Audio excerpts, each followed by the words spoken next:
Ito na yung ating huli sa ating pasahag. Ayan, ito, imigay natin sa mga tropa natin to. Ayan. So, ito yung mga ipapakilo natin para pambawi sa gasolina. Ito, pang ulam ko to. Ayan. Separate na natin yung ating pang ulam.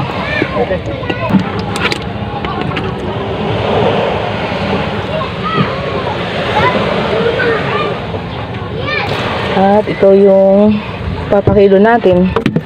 Ayan, sari-sari yan. Merong mga bakoko o yung tinatawag sa English na sea bream. Ayan. At meron tayong isdang malaway. At ako dito. At sea bream pa rin. So yung meron din tayong malakapas dyan. Ayan. Pirasong malakapas. Ayan, pambawi gasolina.